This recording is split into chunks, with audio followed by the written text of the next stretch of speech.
Assalamualaikum warahmatullahi wabarakatuh. Saya Siti Ainur Rahmah NIM T2019-8099 dari kelas Biologi 3 akan mempresentasikan tentang vitamin dan mineral yang merupakan tugas biokimia. Jadi, apa sih yang dimaksud dengan vitamin? Vitamin adalah sekelompok senyawa organik berbobot molekul kecil yang memiliki fungsi vital dalam metabolisme organisme. Menurut ilmu tentang enzim, vitamin adalah kofaktor dalam reaksi kimia yang dikatalisis oleh enzim. Jadi, vitamin itu merupakan gabungan dari bahasa Latin yang berasal dari kata vita yang artinya hidup dan amina yang mengacu kepada gugus organik yaitu nitrogen. Pada umumnya, manusia dan hewan tidak dapat memproduksi vitamin. Tapi, ada beberapa vitamin yang dapat diproduksi oleh manusia. Contohnya ialah vitamin D. Berdasarkan kelarutannya, vitamin dibedakan menjadi dua, yaitu vitamin yang larut terhadap air dan yang kedua ialah vitamin yang larut terhadap lemak. Vitamin yang larut dalam air memiliki sifat-sifat umum, antara lain 1. Tidak hanya tersusun atas unsur-unsur karbon, hidrogen, dan oksigen. Yang kedua, tidak memiliki provitamin. 3. Terdapat di semua jaringan. 4. Sebagai prekursor enzim-enzim. 5. Diserap dengan proses difusi biasa. 6. Tidak disimpan secara khusus di dalam tubuh. 7. Diekskresi melalui urin. 8. Relatif lebih stabil, namun pada temperatur berlebihan dapat menimbulkan kelabilan. Contoh yang pertama ialah tiamin atau vitamin B1.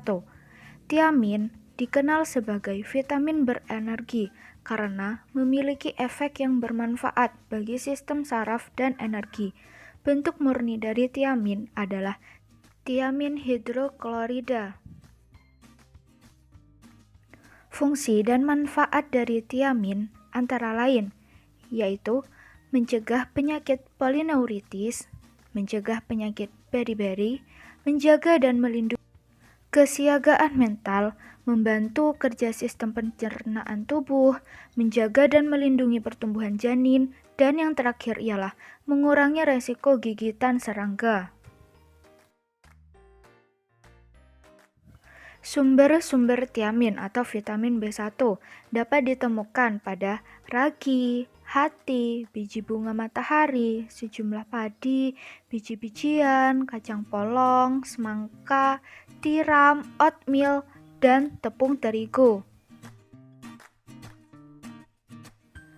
Gejala kekurangan tiamin diantaranya beri-beri, irama jantung yang tidak normal, gagal jantung, kelelahan, susah berjalan, kebingungan, dan kelumpuhan. Tiamin sangat mempengaruhi sistem syaraf.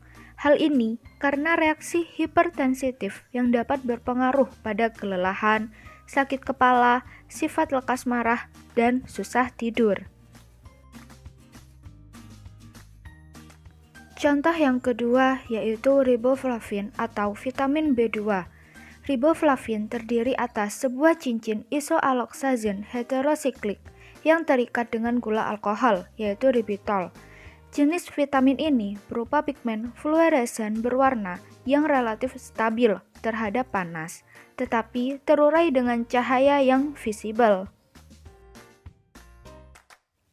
Fungsi dari riboflavin yang pertama, sebagai koenzim yang berperan dalam metabolisme energi, pernafasan, dan penting untuk kesehatan kulit. Yang kedua, berperan dalam pembentukan molekul steroid, sel darah merah, dan glikogen, serta menyokong pertumbuhan berbagai organ tubuh seperti kulit, rambut, dan kuku. Yang ketiga, membantu enzim untuk menghasilkan energi dari nutrisi penting untuk tubuh manusia. Yang keempat, berperan pada tahap akhir dari metabolisme energi nutrisi tersebut. Susu dan produk-produk susu seperti keju merupakan sumber yang baik untuk riboflavin. Hampir semua sayuran hijau dan biji-bijian mengandung riboflavin, seperti brokoli, jamur, dan bayam. Kekurangan riboflavin dapat menyebabkan gejala seperti iritasi, kulit merah, dan keretakan kulit dekat dengan sudut mata dan bibir, seperti halnya sensitivitas yang berlebihan terhadap sinar atau fotofobia. Dapat juga menyebabkan keretakan pada sudut mulut atau seleulosis. Yang ketiga ialah niacin atau vitamin B3. Niacin merupakan nama generik untuk asam nikotinat dan nikotinamida yang berfungsi sebagai sumber vitamin dalam makanan. Asam nikotinat merupakan derivat asam monokarboksilat dari piridin. Bentuk aktif dari niacin adalah nikotamida adenin dinukleotida atau NAD+, dan nikotinamida adenin dinukleotida fosfat atau NADP+.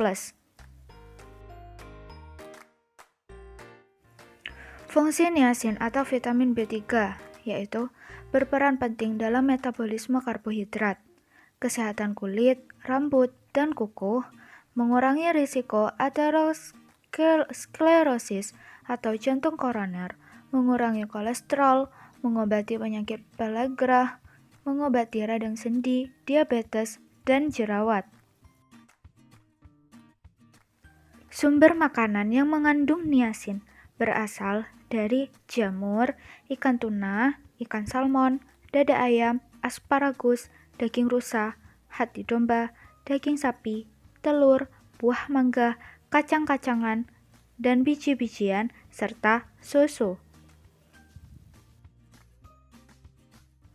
Pellagra atau penyakit kekurangan niacin menunjukkan gejala seperti dermatitis, diare, dan demensia. Gejala kekurangan niacin lainnya adalah kehilangan nafsu makan, lemah, pusing, dan kebingungan mental. Niacin dalam jumlah yang berlebih dapat menjadi racun pada sistem syaraf, lemak darah, dan gula darah. Gejala-gejala yang terjadi yaitu seperti muntah, lidah membengkak, dan pingsan dapat terjadi.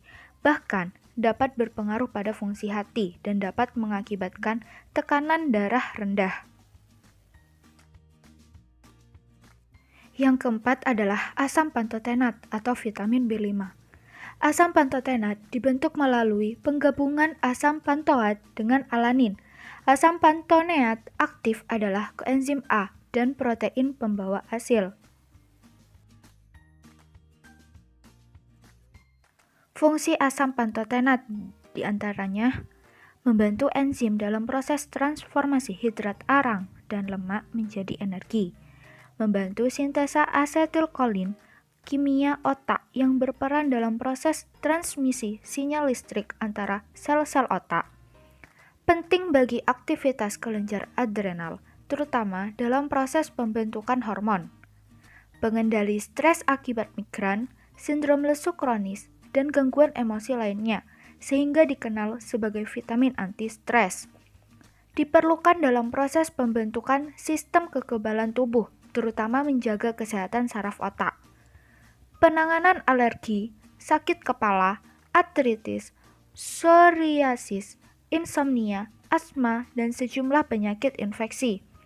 Membantu berbagai gangguan yang berkaitan dengan saraf otak seperti neuritis, epilepsi, serta penyempitan pembuluh darah otak.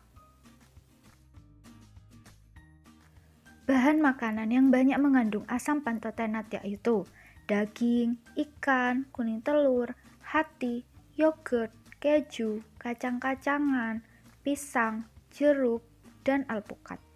Secara alami, di dalam tubuh manusia, vitamin ini juga diproduksi oleh bakteri menguntungkan, yaitu lactobacillus yang hidup di dalam saluran usus.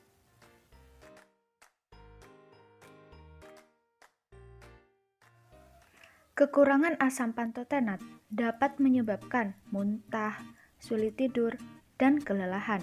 Sementara ketika kelebihan kadang-kadang menyebabkan diare dan perut kembung. Yang kelima adalah vitamin B6, piridoksin, piridoksal, piridoksamin. Vitamin B6 terdiri atas derivat piridin yang berhubungan erat, yaitu piridoksin, piridoksal, serta piridoksamin, dan derivat fosfatnya yang bersesuaian. Fungsi B6 yang pertama ialah membentuk protein dengan mengubah asam amino yang terdapat dalam makanan. Yang kedua, membantu tubuh membentuk energi dengan membakar cadangan gula yang terselip di antara organ tubuh. Yang ketiga, pembentukan hemoglobin dari protein. Hemoglobin merupakan zat yang sangat penting untuk mengedarkan oksigen, enzim, dan zat-zat makanan ke seluruh organ tubuh. Sumber vitamin B6 dapat diperoleh dari daging, ikan, kentang, bayam, sawi, lobak, kembang kol, brokoli, paprika, pisang, alpukat, tomat, melon, semangka, dan lain-lain. Orang yang mempunyai kadar vitamin B6 rendah menunjukkan gejala seperti lemah, sifat lekas marah, dan susah tidur, kegagalan pertumbuhan, kerusakan fungsi motorik, dan sawan. Dosis tinggi vitamin B6 dalam waktu yang lama dapat menyebabkan kerusakan syaraf yang dimulai dengan mati rasa pada kaki. Selanjutnya, perasaan hilang pada tangan dan mulut yang mungkin menjadi mati rasa. Yang keenam adalah biotin atau vitamin B7.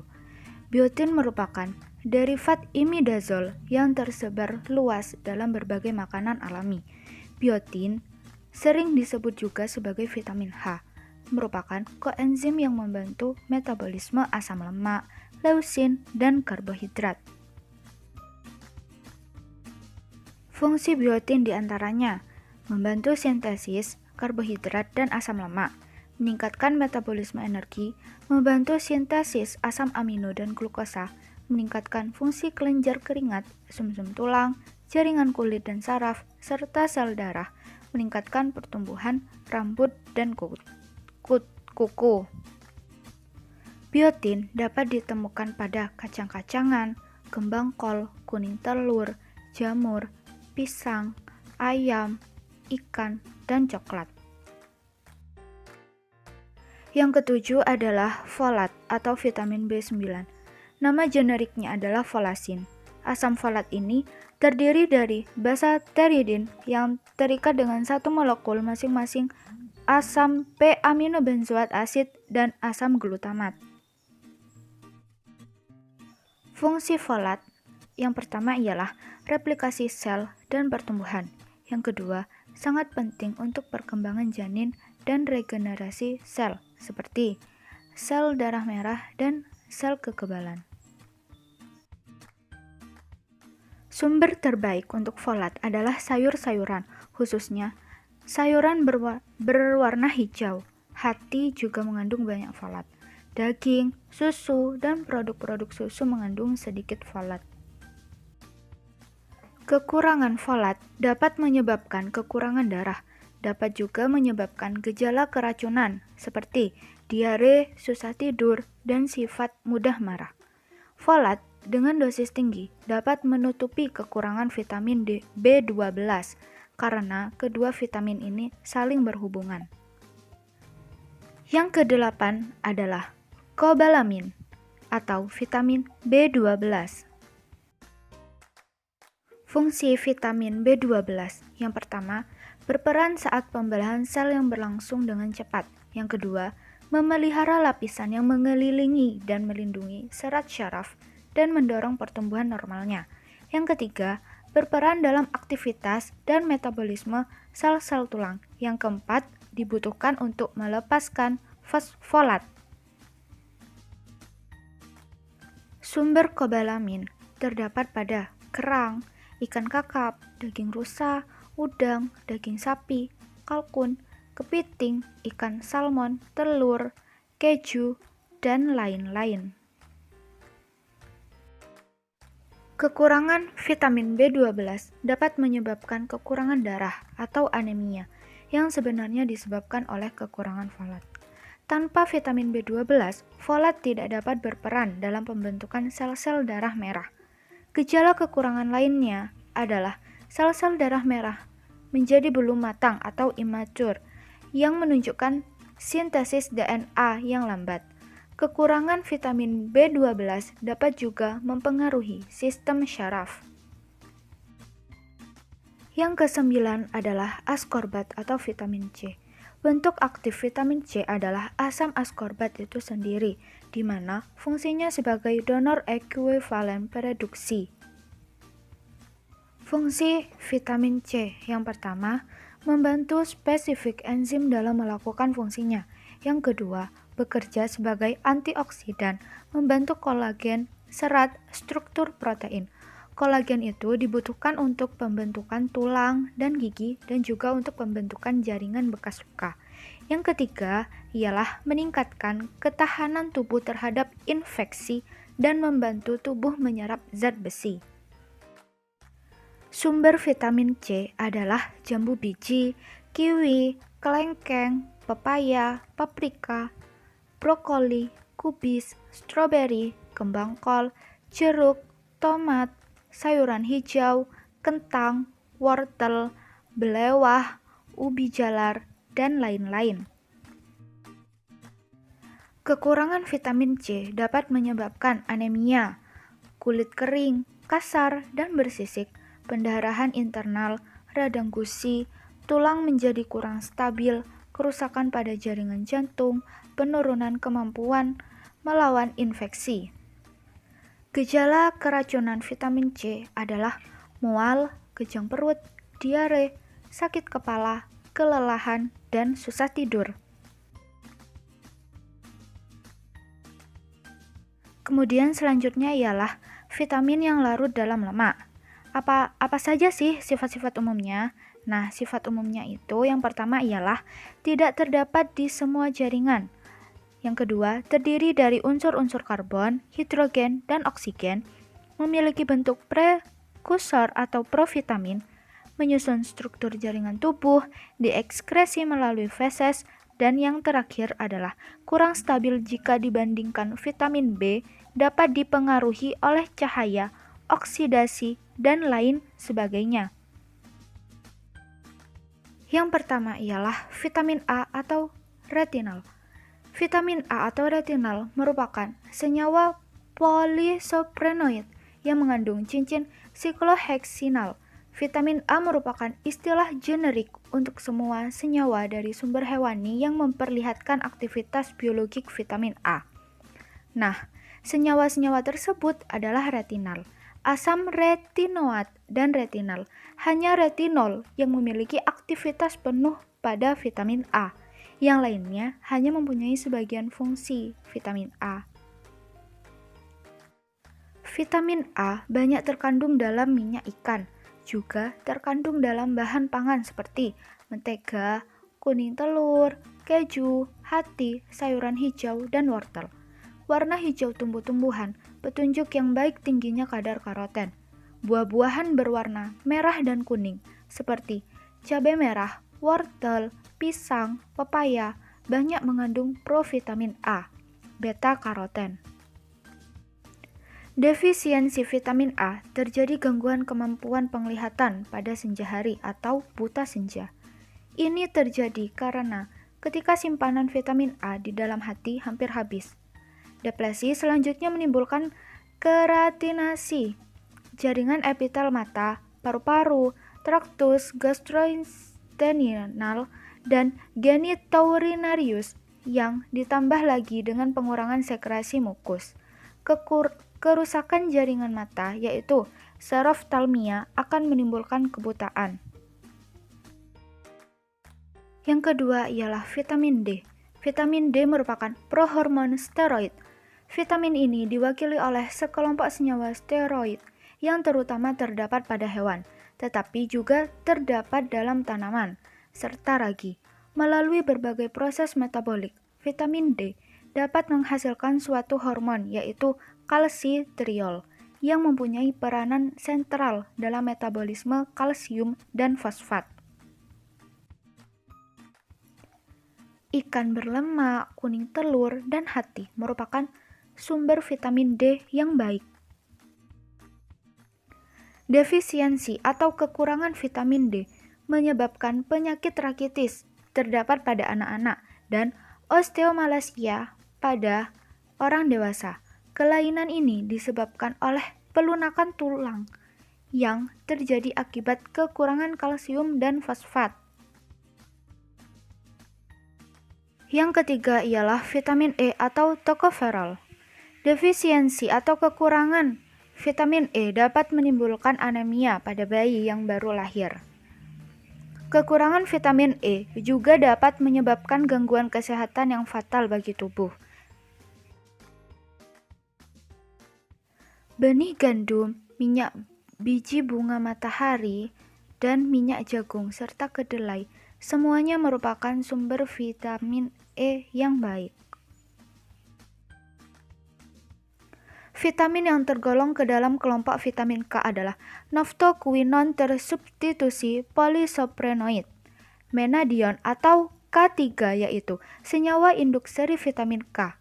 Tidak ditemukan dalam bentuk alami, tetapi jika diberikan secara in vivo, senyawa ini akan mengalami alkilasi menjadi salah satu menaquinone atau K2, phylloquinone atau K1, merupakan bentuk utama vitamin K yang ada dalam tanaman.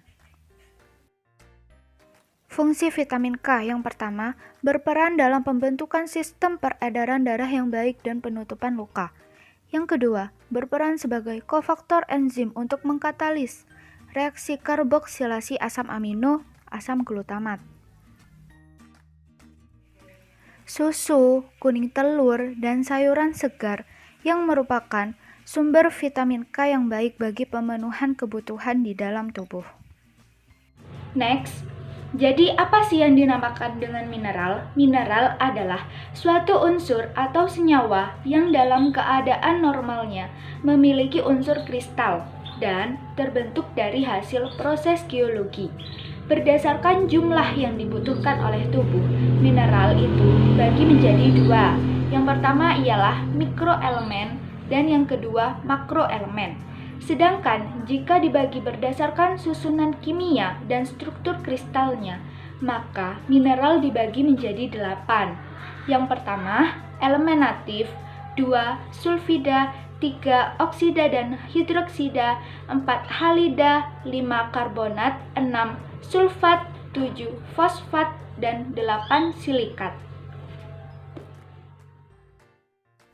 Makroelemen atau nama lainnya adalah makromineral, yaitu di dalam tubuh manusia itu jumlahnya besar. Contohnya itu adalah kalsium, fosfor, magnesium, natrium, kalium, klor, dan sulfur. Yang pertama ialah kalsium. Fungsinya bersenyawa dengan P dan Mg membentuk bagian tulang yang keras. Yang kedua, dalam serum dan jaringan lunak. Di dalam darah sebagai katalisator pembentukan trombin dan protrombin. Di otot mempertahankan tonus dan kepekaan. Pada jaringan syaraf sebagai transmisi syaraf, sebagai zat pengaktif enzim, dan yang terakhir berpengaruh pada permeabilitas membran.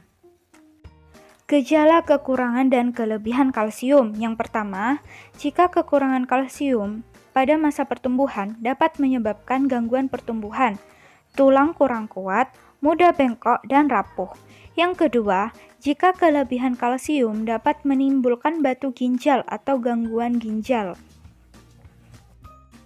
Yang kedua adalah fosfor. Jika kita kekurangan fosfor, maka akan terjadi kerusakan tulang dengan gejala lelah, kurang nafsu makan, dan kerusakan tulang. Bila kadar fosfor darah terlalu tinggi, ion fosfat akan mengikat kalsium sehingga dapat menimbulkan kejang. Kemudian, fungsi fosfor yang pertama ialah bagian dari tulang dan gigi. Yang kedua, sangat berguna pada metabolisme tubuh pada sel hidup. Yang ketiga adalah magnesium, berfungsi pada metabolisme karbohidrat dan fosfor. Yang kedua, proses pertumbuhan dan pemeliharaan jaringan. Yang ketiga, berhubungan dengan kortison dalam meregulasi kadar P. Yang keempat, bila kadar Mg menurun dan pekerjaan otot terganggu. Yang kelima, secara alamiah pada manusia tidak pernah defisiensi penyakit yang menyebabkan muntah-muntah, diare, penggunaan uretika juga dapat menyebabkan kekurangan magnesium. Gejala kekurangan magnesium. Jika kita kekurangan magnesium, maka akan menyebabkan kurang nafsu makan, gangguan pertumbuhan, mudah tersinggung, gugup, kejang, tetanus, gangguan sistem syaraf pusat, halusinasi, koma, dan gagal jantung. Yang keempat adalah natrium. Fungsinya sebagai bahan makanan. Yang kedua, fungsi metabolik. Jika kita kekurangan natrium, maka dapat menyebabkan kejang, apatis, dan kehilangan nafsu makan. Dapat terjadi setelah muntah, diare, keringat berlebihan. Yang kedua, jika kita kelebihan natrium, maka dapat menimbulkan keracunan yang dalam keadaan akut menyebabkan edema dan hipertensi. Yang kelima adalah kalium, yang berfungsi. Yang pertama ialah kesetimbangan elektrolit cairan tubuh. Yang kedua, keseimbangan asam basa. Yang ketiga, aktivitas otot lurik. Yang keempat, metabolisme karbohidrat. Dan yang kelima adalah sintesis protein. Defisiensinya yaitu hambatan pertumbuhan, kelemahan otot, denyut jantung, dan kelebihannya ialah kejang otot, bahkan sampai kematian. Yang keenam adalah klor. Fungsi metabolismenya yang pertama ialah keseimbangan elektrolit cairan tubuh. Yang kedua, regulasi tekanan osmotik bersama natrium. Yang ketiga, keseimbangan asam basa. Yang keempat, keasaman lambung. Kekurangan klor terjadi seperti muntah-muntah, diare, keringat berlebihan, dan jika kelebihan dapat juga membuat muntah. Yang ketujuh adalah sulfur yang berfungsi sebagai komponen penyusun beberapa vitamin seperti tiamin, biotin. Sebagai aktivator enzim, membantu penyimpanan dan pembebasan energi. Dampak kekurangan sulfur bisa terjadi jika kekurangan protein. Kelebihan sulfur bisa terjadi jika konsumsi asam amino berlebih yang akan menghambat pertumbuhan. Selanjutnya ialah mikromineral. Yang pertama ialah zat besi, berfungsi dalam pembentukan sel darah merah dan pemeliharaan kemampuan darah membawa oksigen. Kekurangan zat besi dapat menyebabkan anemia, yaitu kondisi di mana kadar hemoglobin dari sel darah merah menurun, dapat mengakibatkan sel darah merah menjadi lebih kecil dan cacat, sehingga tidak mampu membawa oksigen yang cukup. Sumbernya yaitu terdapat pada daging, telur, keju, roti, dan sayuran hijau. Yang kedua adalah kobalt. Kobalt memiliki fungsi untuk membentuk pembuluh darah serta pembangun B. Yang ketiga, mangan. Mangan berfungsi untuk mengatur pertumbuhan tubuh kita dan sistem reproduksi. Yang keempat adalah tembaga. Tembaga pada tubuh manusia berguna sebagai pembentuk hemoglobin pada sel darah merah. Sumbernya terdapat pada kacang-kacangan, susu, sereal, hati, dan seafood. Yang kelima ialah seng. Seng oleh tubuh manusia dibutuhkan untuk membentuk enzim dan hormon penting. Selain itu, zinc juga berfungsi sebagai pemelihara beberapa jenis enzim, hormon, dan aktivitas indera pengecap atau lidah kita. Pembahasan selanjutnya ialah elemen natif. Kelas mineral elemen natif ini terdiri dari 3 bagian, yaitu logam atau metal, yang kedua semi logam, yang ketiga non-logam. Sulfida. Kelas mineral sulfida atau dikenal juga dengan nama Sulfosalt ini terbentuk dari kombinasi antara unsur tertentu dengan sulfur. Pada umumnya, unsur utamanya adalah logam. Ciri-cirinya adalah memiliki kilap logam karena unsur utamanya umumnya adalah logam. Yang kedua, berat jenis yang tinggi dan memiliki tingkat atau nilai kekerasan yang rendah. Oksida dan hidroksida. Oksida. Mineral oksida umumnya lebih keras dibanding mineral lainnya kecuali silikat. Mereka juga lebih berat kecuali sulfida. Unsur yang paling utama dalam oksida adalah besi, krom, mangan, timah, dan aluminium. Yang kedua, hidroksida. Sama seperti oksida, pada mineral hidroksidanya, unsur utamanya pada umumnya adalah unsur-unsur logam. Beberapa contoh mineral hidroksida adalah manganit, bauksit, dan limonit. Halida adalah persenyawaan kimiawi di mana unsur-unsur logam bersenyawa dengan unsur-unsur halogen, umumnya ditemui dalam sejumlah lingkungan geologi. Beberapa di antaranya ditemui dalam sekuen. Karbonat terbentuk pada lingkungan laut oleh endapan bangkai plankton. Karbonat juga terbentuk pada daerah evaporitik dan pada daerah karst yang membentuk gua, stalaktit, dan stalagmit. Dalam kelas karbonat ini juga termasuk nitrit dan juga borat. Beberapa contoh mineral yang termasuk ke dalam kelas karbonat ini adalah dolomit, skaltit, dan magnesit. Sulfat. Mineral sulfat adalah kombinasi logam dengan anion sulfat tersebut. Contoh mineral yang termasuk ke dalam kelas ini adalah barit, kalestit, anhidrit, agelsit, dan gipsum. Juga termasuk di dalamnya mineral kromat, molibdat, selenat, sulfit, telurat, serta mineral tungstat. Fosfat adalah persenyawaan kimia antara unsur-unsur logam dengan fosfat. Sifat dari golongan ini berubah-ubah, tetapi umumnya cenderung lunak, rapuh, sangat berwarna, dan kristalisasinya baik. Kekerasan berkisar antara 1,5 sampai 5 dan 6. Contoh mineral lain dalam golongan fosfat adalah vivianit, wafelit, dan apatit. Silikat adalah golongan mineral yang paling besar dan sangat berlimpah keberadaannya. Dalam hal ini, silikat adalah unsur pokok penyusun batuan beku dan batuan metamorf. Mineral-mineral silikat cenderung bersifat keras, berwarna transparan, hingga translucent, dan membuat berat jenis rata-rata sama. Pada umumnya, dalam semua struktur silikat, silikon berada di antara 4 atom oksigen. Fungsi mineral. Ada 3 fungsi utama mineral, yaitu yang pertama ialah sebagai komponen utama tubuh atau penyusun kerangka tulang, gigi, dan otot-otot.